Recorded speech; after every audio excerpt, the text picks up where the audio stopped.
Il y a 30 jours, j'ai pris une décision que mon fils a trouvée absurde.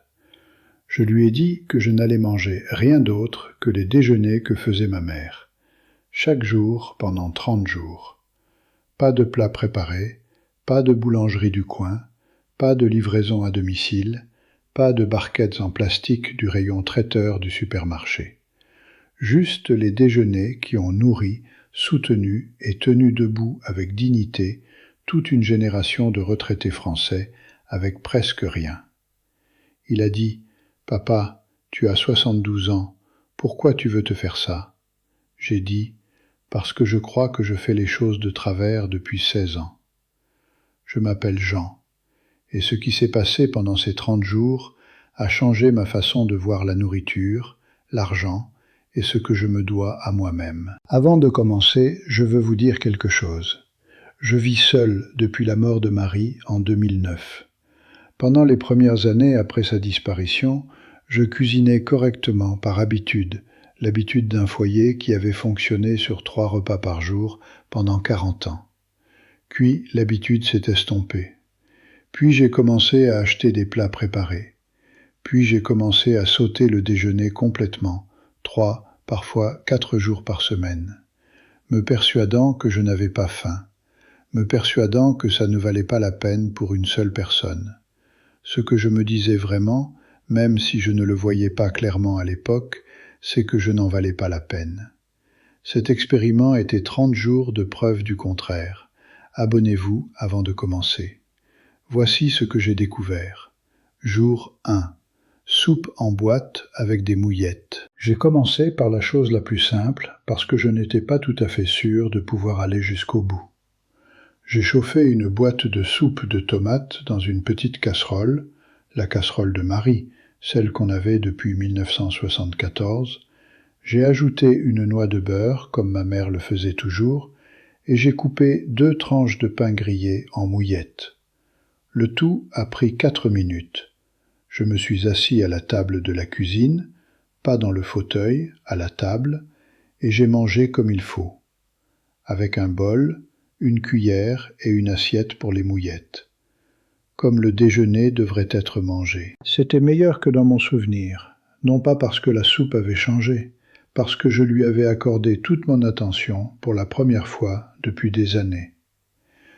Je suis resté assis à la table de la cuisine pendant 10 minutes après avoir fini, simplement assis dans cette cuisine silencieuse. J'ai réalisé que je ne me souvenais pas de la dernière fois où j'avais mangé assis à une table à midi. Pendant des années, j'avais mangé debout à l'évier ou dans le fauteuil devant la télévision, traitant le fait de manger comme quelque chose dont il fallait se débarrasser plutôt que l'éprouver. Coût, 71 centimes. Jour 3, tartines de fromage et cornichons. Au 3e jour, je commençais à comprendre quelque chose. Ces déjeuners ne demandaient presque rien de moi. Pas de planification, pas de longues courses, pas de décisions compliquées, mais ils me donnaient quelque chose en retour. L'acte de les préparer, si simple soit-il, était lui-même le point. Être debout à la planche à découper. Couper le pain épais comme je l'aimais, pas fin comme dans une sandwicherie. Choisir les cornichons plutôt que la moutarde. Décider d'ajouter une 2e tranche de comté parce que j'en avais envie. Ces petites décisions s'additionnaient pour former quelque chose qui ressemblait à de l'autonomie. Comme avoir le contrôle de quelque chose de petit, mais de réel. Comme être assez important pour avoir un avis sur l'épaisseur du fromage. Coût, 59 centimes. Jour 5. L'œuf en tasse. Celui-là m'a complètement arrêté. J'avais totalement oublié que ça existait. Un œuf mollet, cueilli à la cuillère dans une tasse, haché grossièrement avec un couteau à beurre, une noix de beurre, du sel et du poivre mélangés, des morceaux de pain déchirés et incorporés jusqu'à ce que tout devienne un gâchis chaud, œufcé et beurré dans une tasse. Je me suis tenu au comptoir de la cuisine et j'ai mangé en pensant à ma grand-mère de Lyon qui mangeait ça chaque jour de sa vie adulte sans jamais le considérer comme un déjeuner insuffisant. Chaud, nourrissant, 4 minutes et 11 centimes. J'ai appelé mon fils ensuite pour lui en parler. Il n'avait jamais entendu parler de l'œuf en tasse. Il a 46 ans et n'en avait jamais entendu parler. Ça m'a troublé, plus que je ne l'aurais cru. Quelque part entre sa génération et la mienne, ça a disparu. Non pas parce que ça avait cessé de fonctionner, mais parce que personne ne l'a transmis. Coût, 11 centimes. Jour 7. Sardines sur tartine. L'odeur, je l'admets, était quelque chose avec lequel j'ai dû faire la paix. Des sardines à la tomate sur une épaisse tranche de pain de campagne, légèrement écrasée pour que la sauce pénètre dans le pain. Un tour de poivre noir. J'ai mangé à la table de la cuisine avec une tasse de café et la fenêtre entr'ouverte. Une demi-boîte suffisait pour une portion, l'autre moitié étalée au réfrigérateur avec une assiette dessus pour 2 jours plus tard. Les protéines m'ont tenu jusqu'à bien après 16 heures. Mon médecin me dit depuis 3 ans de manger plus de poissons gras. Je l'ignorais en pensant que les poissons gras nécessitaient des efforts et des achats spéciaux chez le poissonnier. Ce n'est pas le cas. Ça signifie ouvrir une boîte et étaler le contenu sur du pain. Je n'ignore plus mon médecin. Coût, 9 centimes par portion. Jour 10. Bouillon de cubes avec des mouillettes. Au 10e jour, je m'étais installé dans quelque chose que je ne peux décrire que comme un rythme. Les décisions étaient devenues automatiques. Je savais ce qu'il y avait dans le placard. Je savais ce dont j'avais envie. Je savais que ça prendrait 5 minutes et ne coûterait presque rien, et que je me sentirais mieux de l'avoir fait plutôt que de l'avoir sauté. Le bouillon de cubes avec des mouillettes, un cube dissous dans une tasse d'eau bouillante, du pain grillé coupé en bandes pour tremper, était le déjeuner dont j'avais été le plus sceptique. Ça ressemble à quelque chose d'une autre époque. Ça vient d'une autre époque. Mais le rituel, le remuement, la découpe soigneuse, donnaient à l'heure de midi une forme qui lui manquait. Avant cette expérience, les heures entre 11 et 3 étaient floues. J'y dérivais. Parfois je mangeais quelque chose, généralement debout. Parfois non. Le bouillon avec les mouillettes prenait 5 minutes et coûtait 19 centimes et faisait de midi quelque chose. Un point fixe dans la journée qui m'appartenait. Coût, 19 centimes. Voici la première chose que j'ai découverte au 10e jour. Je n'avais pas sauté le déjeuner une seule fois. Pas une seule fois en 10 jours. Avant cette expérience, je sautais le déjeuner 3 ou 4 jours par semaine, me persuadant que je n'avais pas faim, que ça ne valait pas la peine pour une seule personne. Ce que je faisais vraiment, c'était me persuader que je n'en valais pas la peine. Ces déjeuners m'ont entièrement enlevé cette excuse. Quand le déjeuner prend 4 minutes et coûte moins d'1 €, la seule raison de ne pas le faire est qu'on ne croit pas le mériter. J'ai découvert que je le méritais. Ça semble une petite découverte. Ce n'était pas une petite découverte. Jour 12. Rillettes sur tartines grillées. 2 tartines grillées, un pot de rillettes du Mans étalé généreusement, une tasse de café à côté. Je n'avais pas mangé de rillettes depuis des décennies. J'avais supposé, sans jamais le vérifier, qu'il était en quelque sorte indigne d'un homme de mon âge et de mon expérience de manger quelque chose d'aussi simple. Ce n'était pas indigne, c'était franchement bon. Savoureux et satisfaisant d'une façon qui n'avait rien à voir avec la sophistication, et tout avec le fait d'avoir faim à midi et de manger quelque chose de réel. Coût, 48 centimes. Jour 14. Croûte au fromage avec tomate. Des tranches de comté sur du pain, une tranche de tomate dessus, un tour de poivre, 2 minutes sous le grill, jusqu'à ce que le fromage fonde sur la tomate et que les bords dorissent. J'ai fait ça un mardi froid de janvier, quand le chauffage était tombé en panne et que la cuisine était froide et que tout semblait plus difficile que ça ne devrait l'être.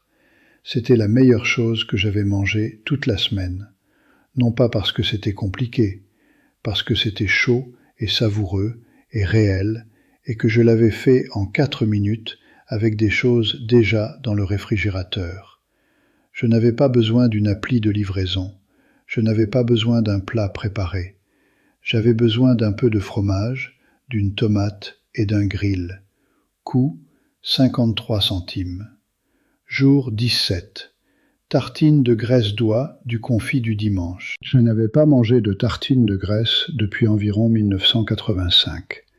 J'avais un peu de graisse de canard conservée du confit du dimanche précédent dans un bocal à côté de la cuisinière, comme ma mère l'avait toujours fait, comme sa mère l'avait fait avant elle.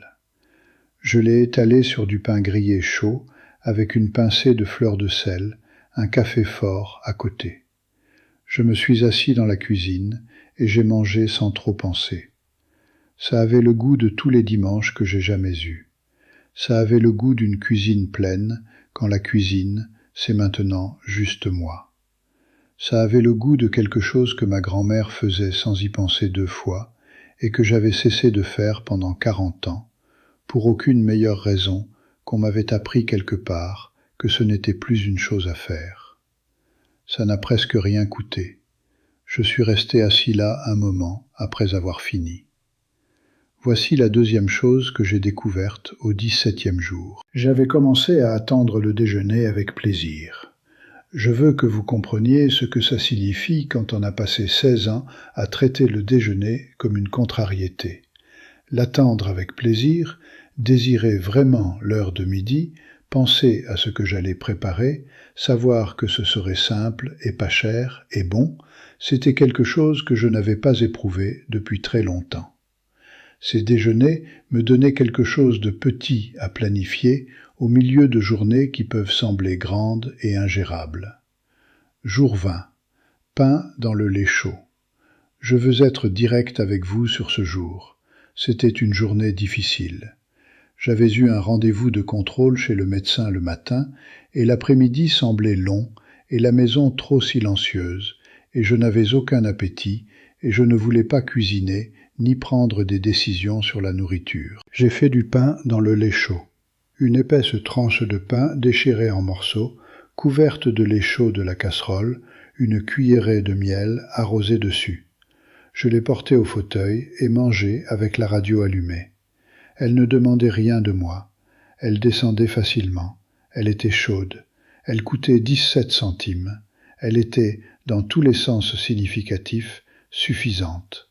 J'ai pensé à toutes les générations de gens qui ont fait ça les après-midi difficiles, après des deuils, après de longs trajets de retour d'hôpitaux, après ces longues journées grises qui accompagnent le fait de vivre seul à un certain âge, et ne l'ont jamais considéré comme inadéquat. Ils savaient simplement que certains jours, c'était ça, le déjeuner. Simple, chaud, suffisant. On n'en demandait pas plus. Coût, 17 centimes. Jour 22. Thon en boîte sur tartine. La boîte omniprésente. Du thon à l'huile écrasé sur du pain de campagne avec un filet de citron et une pincée de sel. Pas de cuisson, pas de préparation au-delà de l'ouverture de la boîte. Prêt en 2 minutes. Le thon savoureux, associé au pain et à l'acidité du citron, était plus satisfaisant qu'il n'en avait le droit. J'ai conservé la boîte ouverte au réfrigérateur avec une assiette dessus et je l'ai remangée 2 jours plus tard. Les 2 fois, j'ai mangé debout au comptoir de la cuisine sans ressentir la moindre gêne. Coût, 29 centimes par portion. Jour 25. Œufs brouillés sur tartine. Un œuf, une giclée de lait, une noix de beurre, 90 secondes de remuage dans une petite poêle. Empilé sur du pain grillé, sel et poivre. Je l'ai préparé un matin où j'avais été au jardin et où je suis rentré affamé à 12h30. 4 minutes entre la faim et manger.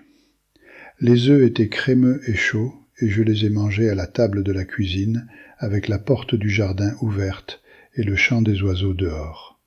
J'ai pensé, c'est comme ça que le déjeuner devrait se sentir.